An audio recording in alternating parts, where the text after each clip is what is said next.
Love your little studio there. Oh, thank you. Where is it? All right, Jasmine, you got lucky. I can't find it. Oh, was that it? No. We're live, everyone. All right. So thank you, everyone, for joining us on Zoom for our Revolutionary Reel screening of the HBO documentary Stockton on My Mind. What an excellent title. Welcome to everyone watching on Facebook and for joining us for the post-screening discussion. I am honored to have an incredible panel of guests joining us tonight. First, please welcome the film's subject, the mayor of Stockton, California, and comrade, Michael Tubbs. Thank you so much for being here, Mayor Tubbs. Next up, I am proud to introduce the mayor's incredible mentee and former staff member who I eagerly scooped up. But don't blame me, blame my husband, Jaron Jordan, who told me about our next guest, Jasmine Delafosse. Welcome, Jasmine. And last but certainly not least, please welcome the film's director and producer, our friend Mark Levin. Hi, Mark, good to see you. Thanks for joining us. I also want the audience to know that this isn't your first rodeo. You also have 4 Emmys. Movies include Brick City, Chicagoland, more recently One Nation Under Stress, and I Promise with LeBron James. So Mark, I'm gonna go ahead and start with you, if that's okay. Especially because, you know, a film really starts with a vision. And so I really want you to share with the audience, how did you find out about Mayor Tubbs and what made you go to Stockton, California to have him become the subject of this film? Well, Carmen, I originally went, actually, as many others, when Stockton was down, when it became ground zero for the subprime mortgage meltdown. And I'd been doing a series of films for HBO on how these global economic forces impact everyday people's lives. Then the producer, Mike Marenga, who grew up in Sacramento, I don't know, a few years later, told me, you need to come back here. There's these young city councilman. He's 22 years old. And maybe we should do a show on the city council of Stockton. So I did return. That's where I met Michael, and he let me know how he got his start, and that Oprah Winfrey was one of his supporters and contributors, and that she had only contributed to 2 other people, Cory Booker and Barack Obama. So I was like, whoa, this is a young man to keep my eye on, keep track of. And then in 2016, when he was elected, the same night that Donald Trump was elected, I reconnected with Michael and we started discussing the possibility of the film. And his interest in the universal basic income idea was certainly something that attracted HBO, attracted us. We had heard about this idea in a number of the other projects, and that this would be the first mayor-backed pilot program. And just this whole idea of, on a local level, going in such a different direction than the crazy, dysfunctional, insane direction we were seeing on a national level, was very attractive. So that's kind of how it started. Great. You also mentioned in an interview that Mayor Tubbs opened up his city and his life to show the power of institutions to change people's lives for the better when they put their power into changing them if they no longer work. What did you mean by that?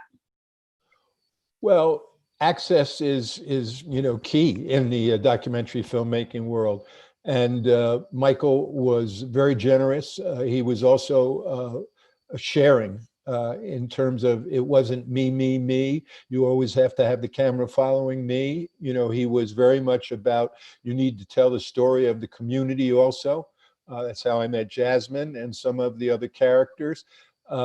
So that idea of trying to see a community, one that had hit such rock bottom, the largest city to go bankrupt, the ground zero for the subprime mortgage crisis, to see it become kind of a social policy incubator, Michael's leadership, but organizers like Jasmine, people like Raymond, some of the other characters in the film, that was a unique opportunity, and I grabbed it.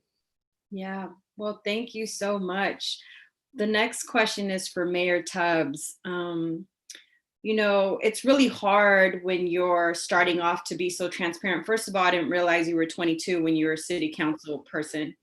But why would you open up your city, your doors, your relationships to having Stockton being highlighted during what Mark is saying? Sometimes I guess in crisis, right? Moments in crisis. Why would you be so transparent? Yeah, well, when we talked to Mark, initially I was against the idea. But then I realized there was a documentary you made when I ran for city council, and the way people responded to that, I was like, there was like a reaction to it that was different than hearing a speech or being in the city. That something about a narrative on the screen just moves people in different ways. So then talking with Mark, I said, okay, if we do it, we have to tell a real story. Like it has to be true, it has to be honest. And I really appreciate the fact that the stories that were told were the stories that, at least I was taught growing up, were the stories that weren't important or things you shouldn't share. Like having your father be incarcerated, no one needs don't tell anyone about that. That's bad. Mm-hmm. Or people like Joy being a teenage mother, or people like Raymond coming out of the system. Like, I love the fact that the story centers on the people and places in Stockton that historically we've marginalized and have tried to make them not our community. Now this documentary is saying, no, these are the keys to transforming our community, the stones that the builders rejected. So I thought that would just be very powerful for the city to see itself as worthy of being shared with the world, of worthy of HBO, of worthy of the gaze of the nation in terms of what's happening. Not because we have all the answers, or not even because we're doing everything right, but because we're trying. Yeah, that's a really good point, especially because you all did feature everyday folks, right? We know Raymond does wonderful work. We know that Isaiah was somebody who was caught up in the system, and Jasmine. And, there's a saying I think that we all kind of live by is those that are closest to the problem are also closest to the solution. And one of the most powerful relationships in your story is the relationship between you and your father. And let's just praise your mother right now for doing what she did with you. She did a phenomenal job. And so we want to recognize that. But how was it having a parent incarcerated for most of your life? How did that actually influence you to want to go into office or to be a change agent, to be a leader? Yeah, well, growing up, there was this lot of shame around having an incarcerated father. And not because my mom and aunt and grandma, they never say anything negative about him, but just the message you get about prison and people in prison and people who are in prison for a long time. So my whole life, I had this secret shame because I thought my dad had murdered somebody. And I thought, like, what does that say about me and who am my future? And so growing up, I was super focused on just proving everyone wrong and just had a big chip on my shoulder and just fighting against. But it was this meritocracy. I'm gonna pull myself up on my bootstraps. I'm gonna do everything perfectly. I can't make mistakes. I'm gonna work hard. And it's a lot of pressure to put on yourself as a 13, 14, 15-year-old. And it wasn't until I got to college when I began to realize that structures matter, that institutions matter, and that actually choices are made in the context of environments that people don't get to choose.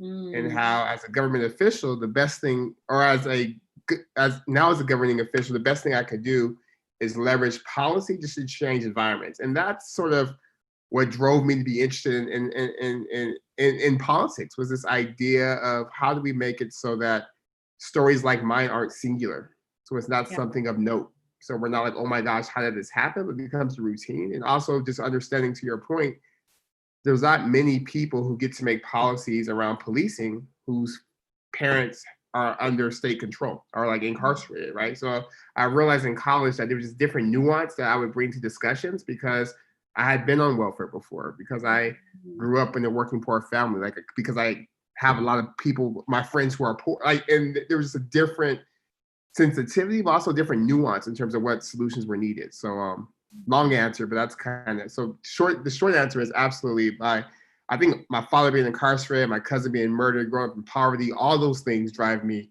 to do the work I do, to make it so that other people don't have to have those same experiences. And, for many people, for many of us who've had those types of events happen in our lives, those actually drive us out of the city that we grew up in. We actually run away. And I guess for me, obviously you have given so much to the city of Stockton. You've given your whole entire adult career to Stockton. And like you said, Stockton has taken your father, it's taken your cousin.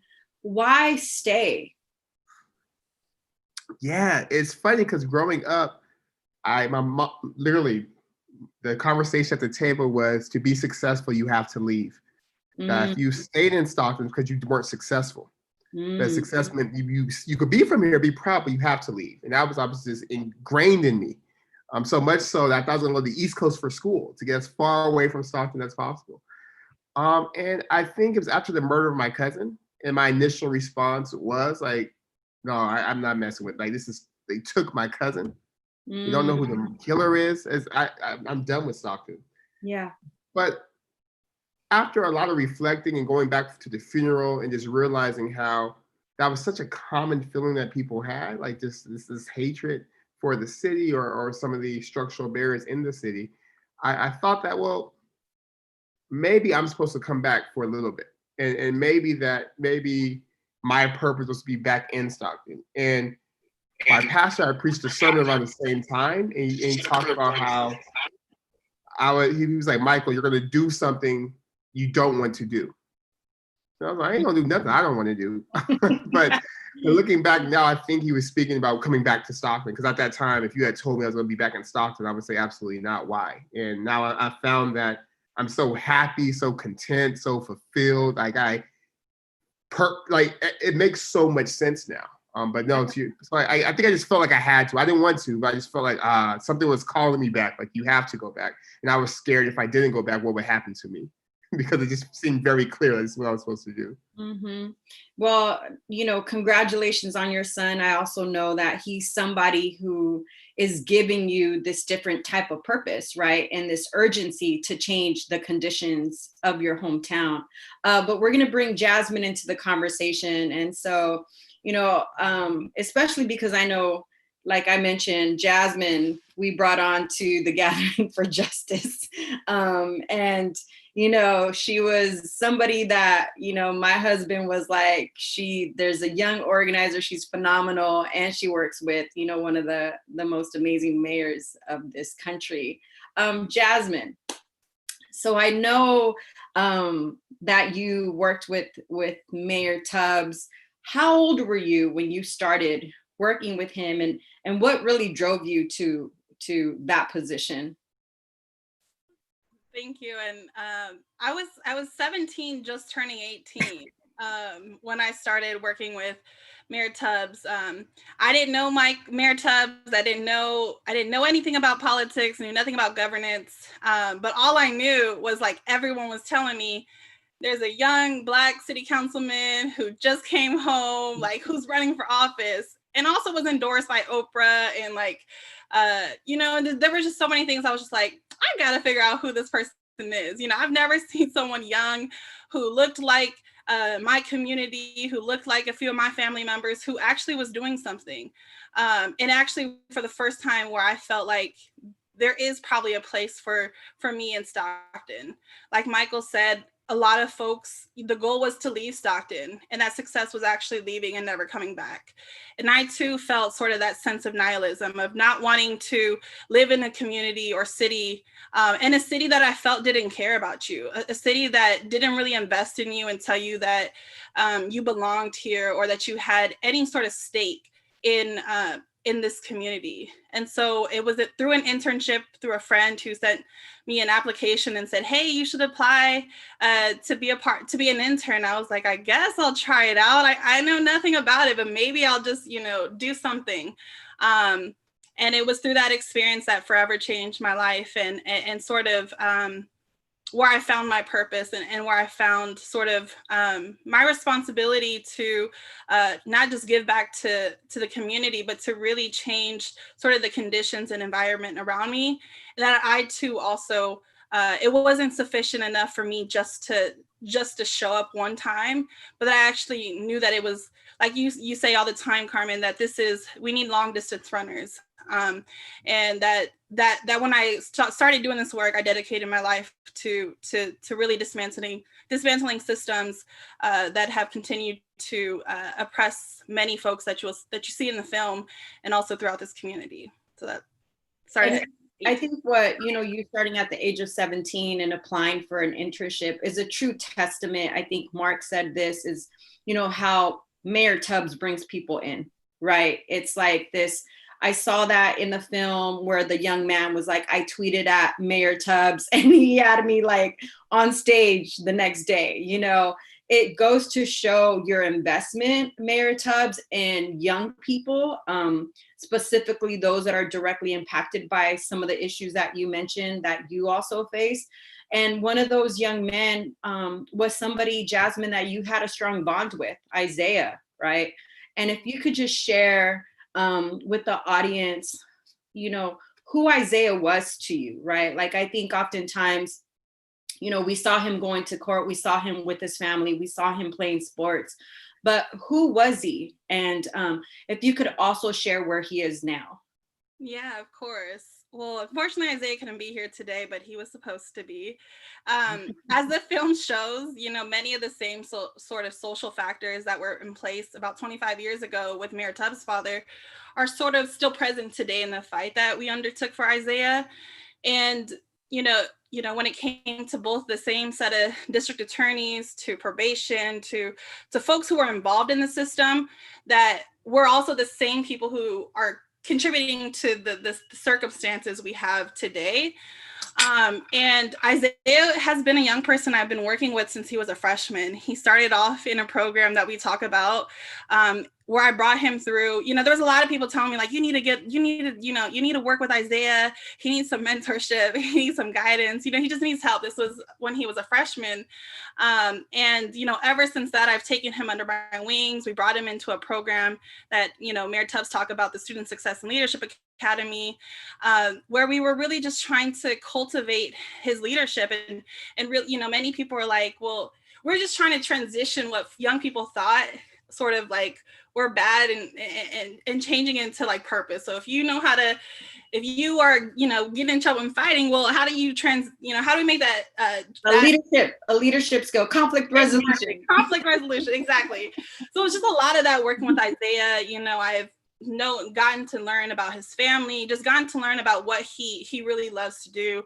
And then just really understanding that Isaiah had a very hard upbringing. There was a lot of things at an earlier age in conditions and systems that really had to make him grow up at such an early age. He never, as you mentioned in the film, never really had a childhood experience. He was constantly watching over his siblings.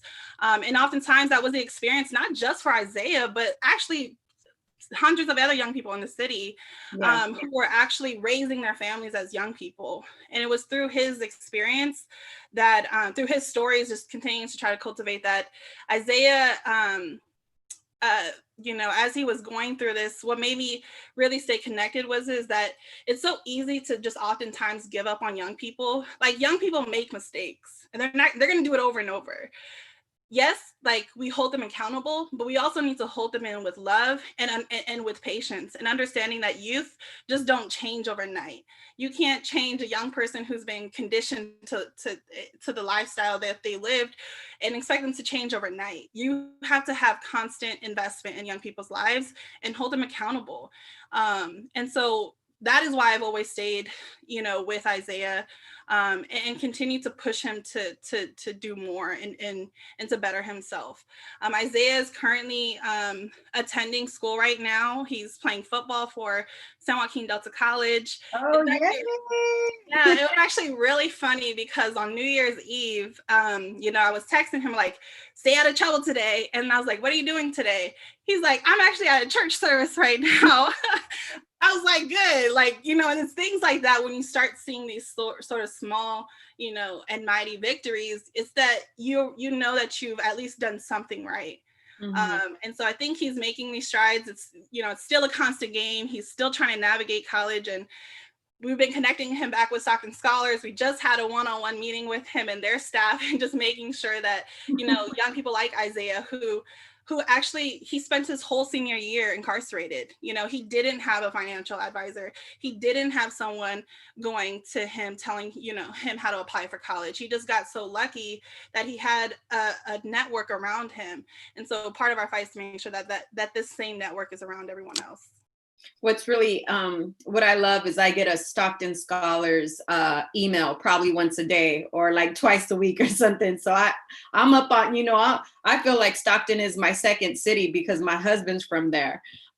So, you know, we have this thing about our childhood hometowns, but, you know, it's really, I think it's really admirable what you say. You know, young people make mistakes, right? We know that in psychology, cognitive, you know, psychology teaches you that young people under the age of 25 don't fully develop their prefrontal lobes for logic until the age of 25. And so if you constantly infuse positive interactions, positive reinforcement, positive programming, then ultimately that trauma brain shifts, right? But also too, it reminds me of the young woman, I didn't capture her name in the film, but the young woman who walked across the stage with her child. She graduated and she basically said, Joy, yes. So she basically said that, you know, Mayor Tubbs' mom had also was a single parent. And so he was successful, and therefore she wanted to show her child that he could also be successful, even though she was a single parent. So again, just all these different elements that I feel were brought into the film that are just so important, because so many everyday average folks can relate to these stories, right? Everybody could relate to Stockton. You know, it reminds me a lot of Oxnard, where I grew up. But I want to set the record straight, Jasmine. I think there's an opportunity to do that in this conversation. We've talked about how the film portrays you as what you described as a quote unquote crybaby, right? So now that we could set the record straight, what do you want folks to know? Because I know, one, it just goes to prove that the stories were so authentic. You really loved and cared for these young people. And so your heart does bleed, right? Like when they get sent to court, when they get locked up, when you're having to advocate, when you hear, I mean, there's so many young people that you have lost through your advocacy of young people. And so naturally, you know, the mother that was there in circle with you all.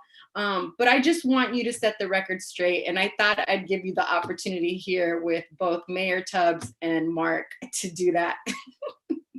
Thank you. They'll probably disagree and say you are a crybaby, but I am definitely not a crybaby. Yes. You know, this, like you said, like this work is not easy. There's a lot of things that people don't really see behind the doors. You know, there's a lot of people that people don't see in this film. You know, you've invested your life into so many of these young people's lives. And to also see the same exact experience that young people are, that you experience, and them feeling the same way around, you know, lack of purpose, lack of meaning for life, or wanting to be in the city, can sometimes wear on you. But, you know, I think in this film, you know, I think although I was a crybaby, I will say I do not cry. I promise. And there's nothing wrong with crying. I'll admit that. I think that I just wanted to cry. It's actually cleansing. It cleanses you. I would just say that, you know, I just hope that folks, you know, beyond the tears and beyond the crying, that some of it is, there's a lot of joy that comes from it. There's a lot of pain that also comes from it. No, and I just want to, you know, lift up that point. Like, there have been so many young people we've lost, you know, and since been working, I've lost over nearly 10 young people just from working in the community with these young folks. Like, that's a lot of pain for just one person to experience, but yet a whole nother community to experience. And to also just see sort of the systems and things that are being in place, and not having the proper resources for people to heal and grow and to thrive can sometimes also be challenging. But I just want to say that, yes, it's okay to cry. And I've just had to own up to it. It's on national TV, I guess. So it is what it is, although I have been a little Never. Yeah, no, well, I appreciate that. I wanted you to have the opportunity to share that with the rest of the audience. Mark, I'm going to bring you back into the conversation. You know, a lot of these stories that you captured were really authentic. They were real people. And I feel that there are more stories in Stockton that you could elevate. Are you going to be doing that? Are you looking at potentially going back to Stockton? Moving forward, what's next? Well, it's funny you say that, Carmen, because I started at District 1199 many moons ago when Leon Davis and Mo Foner were doing, and one of the first documentaries I ever did as a kid was on the hospital workers, Bread and Roses. Mm-hmm. I think that's just somehow turned out to be where I'm most comfortable.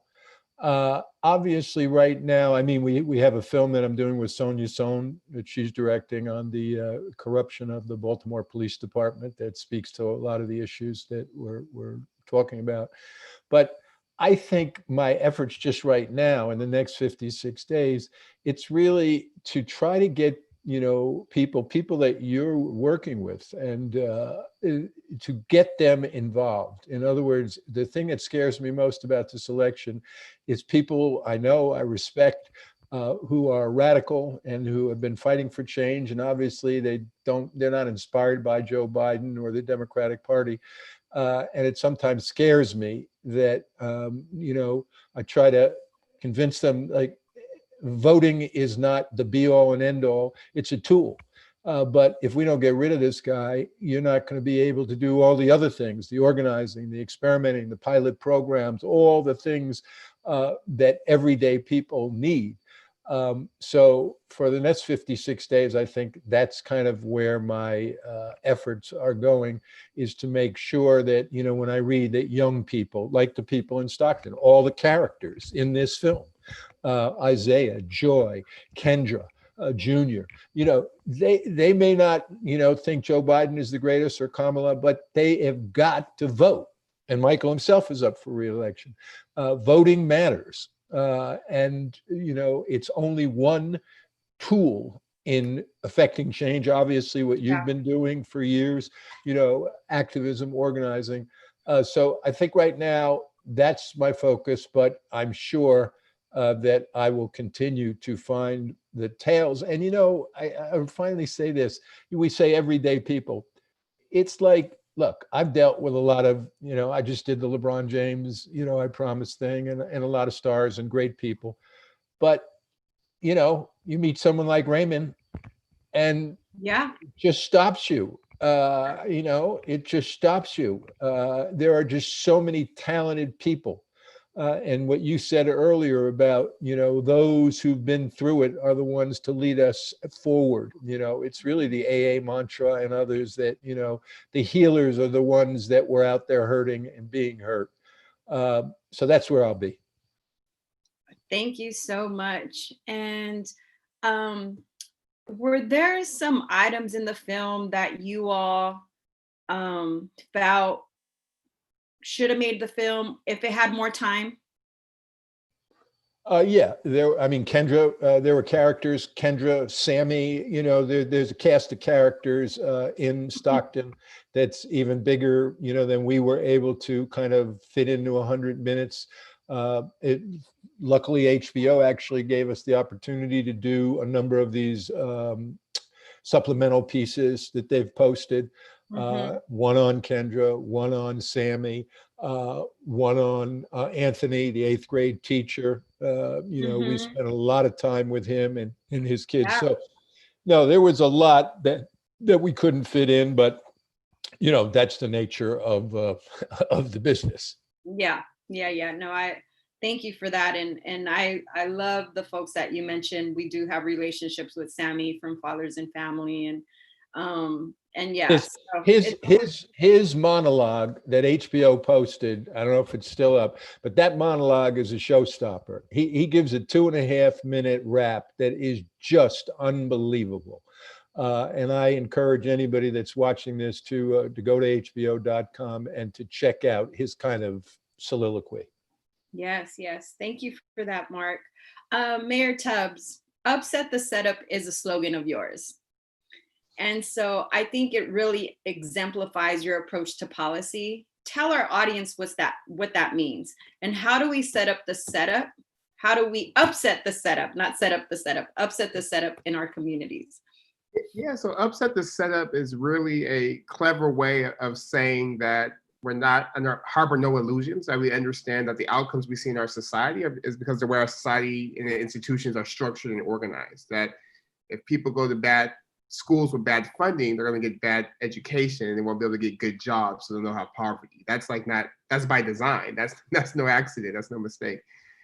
But at the same time, I think it's also important to give people kind of hope, but not hope in a fake Disneyland type of like, if you close your eyes, things will get better, but hope in terms of you have the agency and you have the ability to change and push against these structures, that you can't upset the setup. So that's what it means. It means acknowledge that that there is some systemic issues that we have to fix, but then also acknowledge that we have the power to fix them, that we can actually do it. We can actually make it better.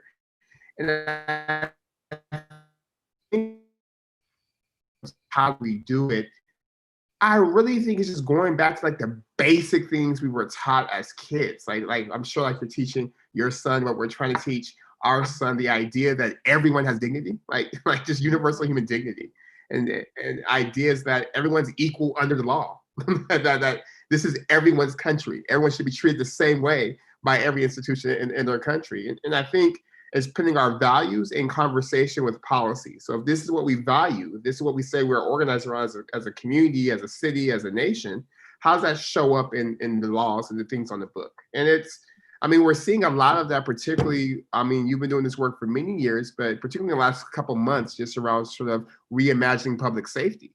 And we're seeing people take to the streets and saying, no, we're upset at the setup and we're going to upset the setup. And I've seen, like, if you had told me in 2020 we would have the Democratic Party calling for any qualified immunity of officers, I would say there's no way, though. There's no way the Democrats would come out for that. Or even in California, even though the bill wasn't passed, the bill around decertifying police officers, and that's happened because people are asserting agency, and it's also giving political leaders the courage to act and say, no, you can tackle these thorny issues. No, you can stand up to the police union, that you can demand and legislate better, that the status quo aren't acceptable. So it's a perilous moment, but I think it's a really interesting moment because it just feels like so much is attainable right now in the way that it hasn't.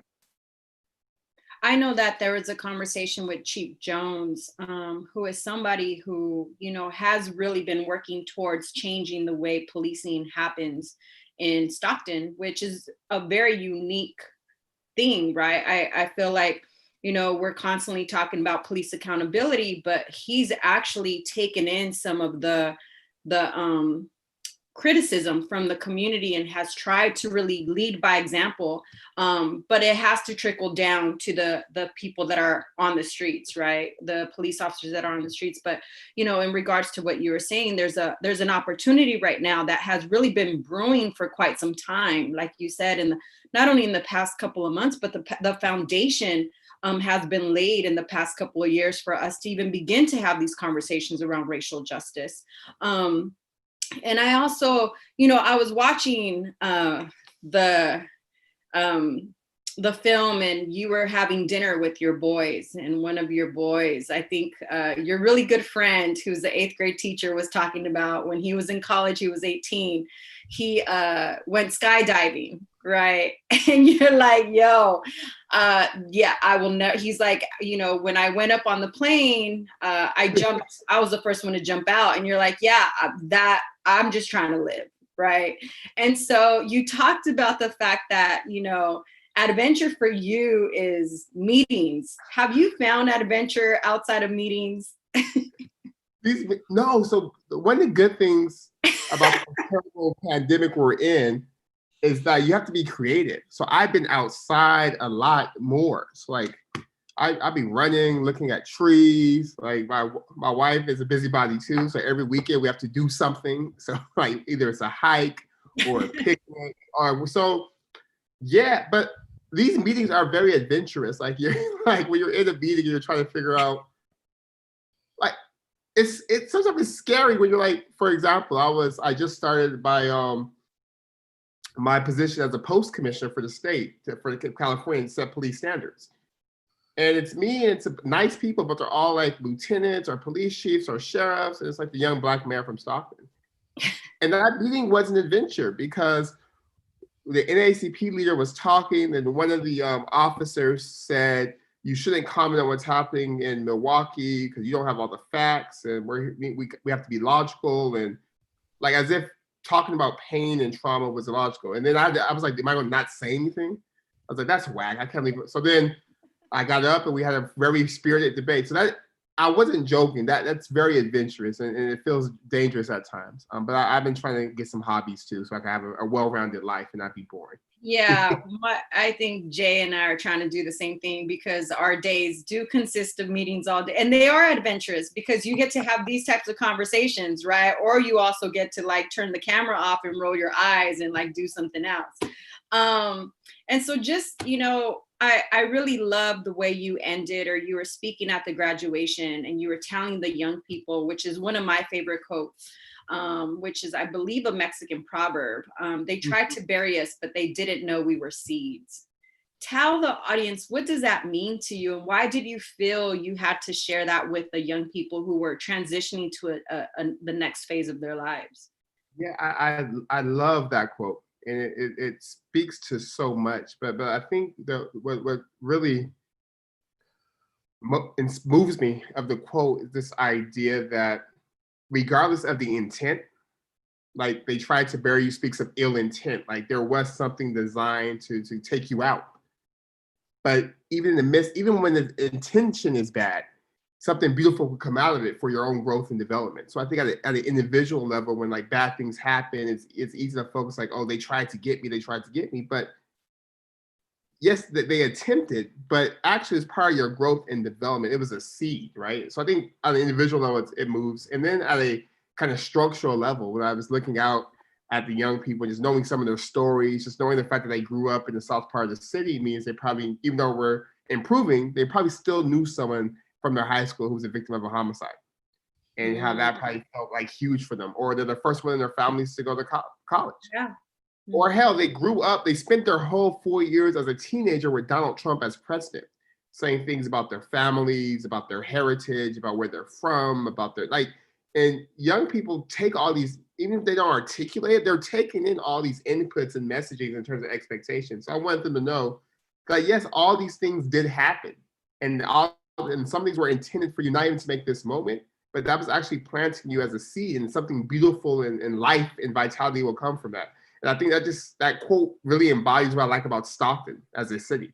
It's a city where Sammy, like we talked about Sammy is so brilliant. Like 4 years ago, he started planting trees at sites of violence.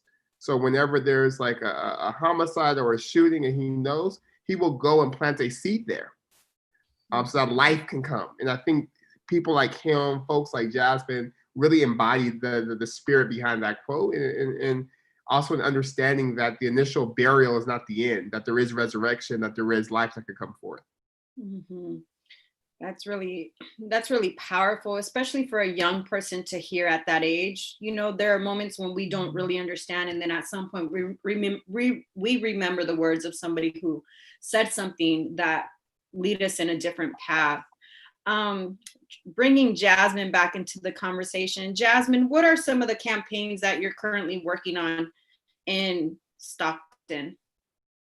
Yeah, there's a lot of campaigns that we're currently leading right now. You know, we're on an effort to lead on a lot of youth justice issues, particularly around the state, around closing of youth prisons.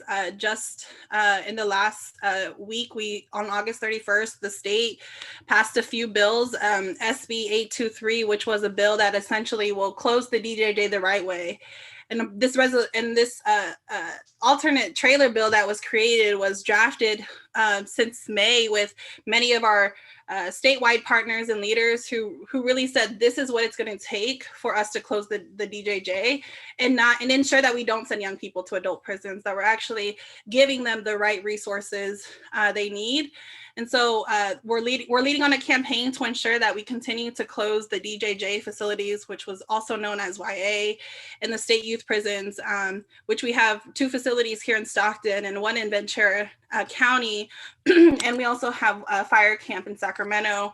We've been leading on an effort to really reimagine safety in schools, such as, removing police off of campuses and what it would look like for us to have police-free schools in a school that is resourced with counselors and mental health support and mentorship, smaller classroom sizes, that is rooted in restorative justice and ethnic studies as the framework to continue to invest in young people. We're also continuing to work on a lot of police and DA accountability efforts, particularly around cases like justice for Jacob Servin, who was beaten in the San Joaquin County Sheriff's jail by San Joaquin County Sheriff's officers, and also, supporting families and leading a campaign to bring justice to Sean Monterosa, who was killed by Vallejo PD, and continuing to make sure that the decertification efforts in California are enacted and brought forth to the end. And so we're continuing to lead on lots of those efforts across the state. This year, we're able to bring forth some new transformative juvenile justice efforts and bills, such as, ensuring there's a bill that we supported and brought forth that you can no longer interrogate or question a minor without an adult present or without an adult in the scene.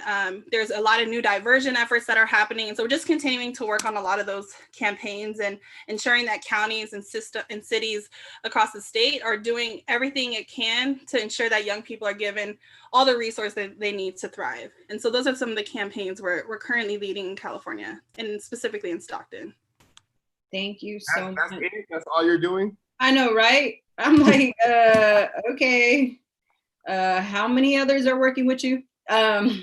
So just throwing it out there, here's one of the questions from the audience. They're interested in running for local council office in 2022 when the next seat is open. Where does the everyday person like themselves start?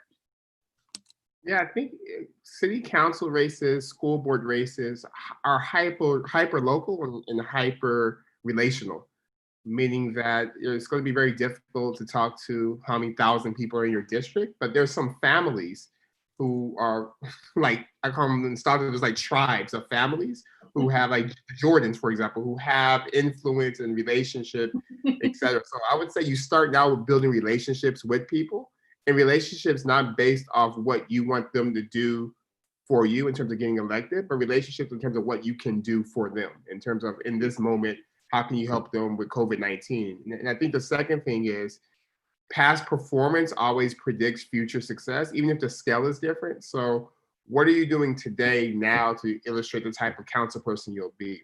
And I know my grandma, she saw tell me the scripture, like, don't despise small beginnings. That you like, how you like, even what you're doing now is important because you're laying the foundation in terms of the type of leader you'll be. So I would find ways to lead in this moment because there's so much that needs to be done. And some of it's Zoom calls, some of it is speaking, but a lot of it's actually like probably quiet, like checking on seniors and seeing are they good, creating systems so there's mutual aid and food is given to people, making sure folks on the block have masks. Like I think so I would do that. And then thirdly, I would, even if you don't, this is the tricky part that people don't like, but it's politics. So you're not going to find one elected official, one human being that you agree with on everything. So I don't know why we expect that our politicians would agree with them on everything as well. But find you someone that's something you respect or someone who has a level of influence who's in the game already and have them teach you. And even if you would do things differently, there's still a lot you can learn from doing the small things like organizing phone banks, organizing walkers, et cetera, because that's the real power in local elections is who could get phone bankers and door knockers, and working on someone else's campaign gives you the experience and also the relationships that when you run, you're ready. There's another question that came in from the audience. It says, when is Mayor Tubbs going to run for federal office, and when is Jasmine going to take over as mayor? I think Jasmine as mayor would be so lit, honestly. So if you want to take it now, let me know. Like seriously, I was thinking, I was on a call the other day, and I was like, well, what if like Ella Baker was a mayor? And I'm like, well, Jasmine, but I think if Jasmine was a mayor or something like it, it would just be amazing. For me, I'm running for re-election now, so hopefully I get reelected. And then I'll have 4 more years and I'm termed out. So in 2024, we'll have to make a decision around whether running for another office makes sense or doing something not in politics. So stay tuned. Yeah. Well, any last words from any of you all as we wrap up? Please share with folks how they could follow you on social media if you're on social media. But any last words?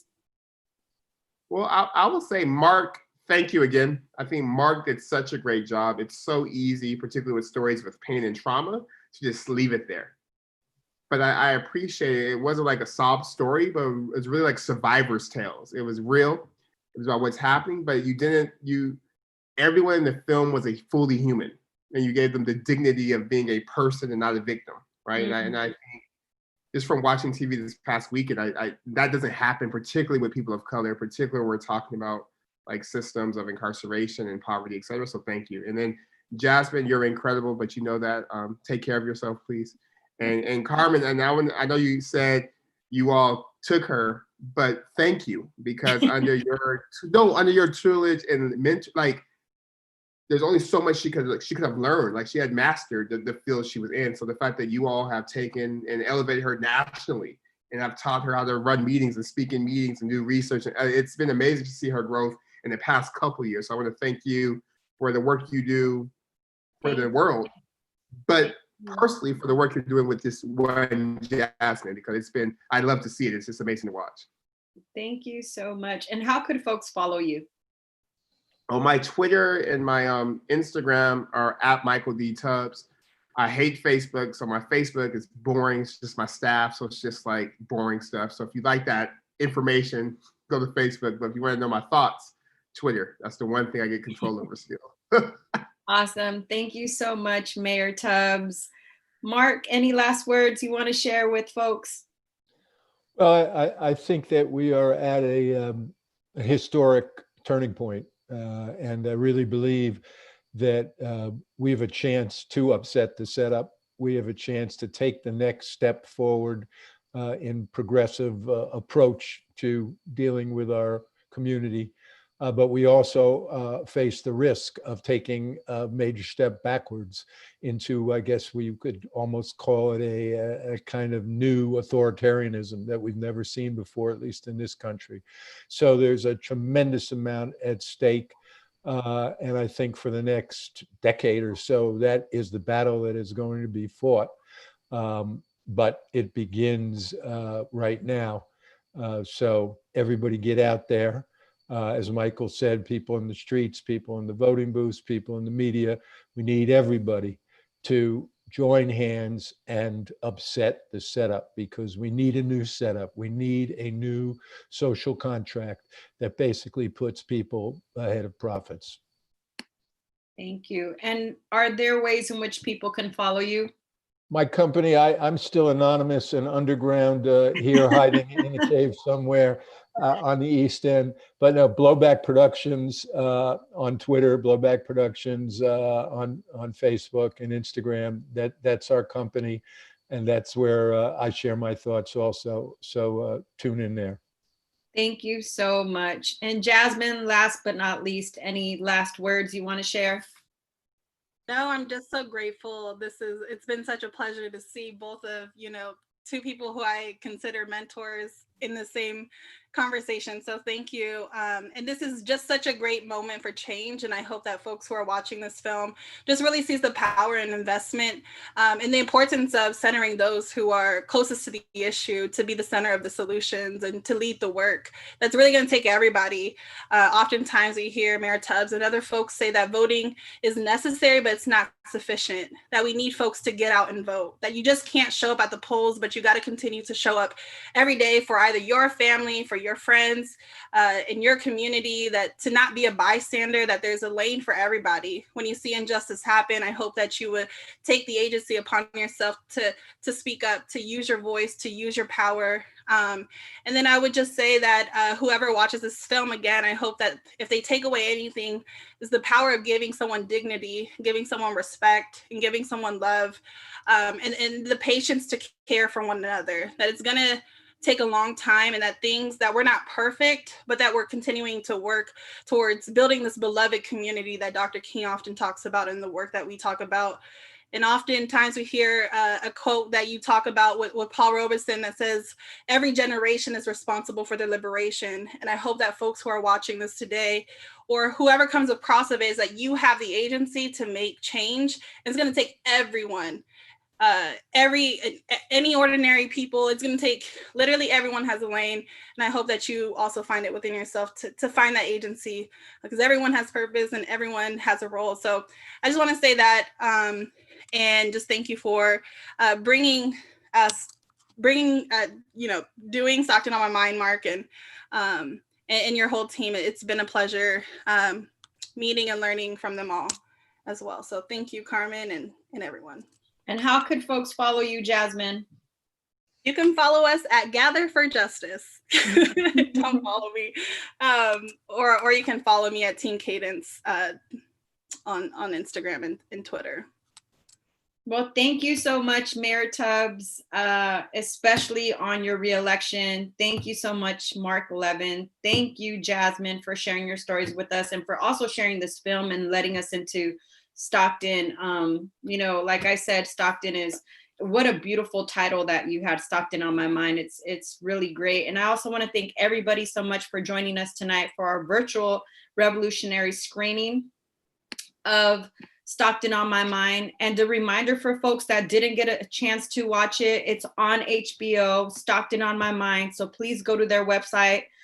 Please tune in tomorrow night, Wednesday, September 9th at 8 p.m. Eastern Standard Time, 5 p.m. Pacific Standard Time for our next We Keep Us Safe virtual town hall. This is going to be on Black and Brown solidarity and features an incredible panel of folks I have been working with for decades, including Nane Alejandres, my mentor of Barrios Unidos, Alex Sanchez of Homies Unidos, Skip Townsend of Second Call, and Gaylord Thomas of Simba, Safe in My Brother's Arms, along with two of the most prolific authors and academics I know, another femtor of mine, Aida Hurtado, and Gay Teresa Thomas. If you'd like what we were presenting, please follow us at NY Justice League and Gather number 4 Justice on Twitter and Instagram. We make it easy for you all. Again, it's at NY Justice League and Gather for Justice on both Twitter and Instagram. To keep up to date on our work, you could text Police Free Schools to 97779. And finally, you can support our work by making a donation on Cash App at $gathering number 4 Justice. Again, Cash App at, which is a $gathering number 4 Justice, or by texting The Gathering to 44321, or you could go on our website at gatheringforjustice.org. Thank you so much, everybody, for joining us tonight. I hope you enjoyed the conversation and the film. Thank you. Goodbye.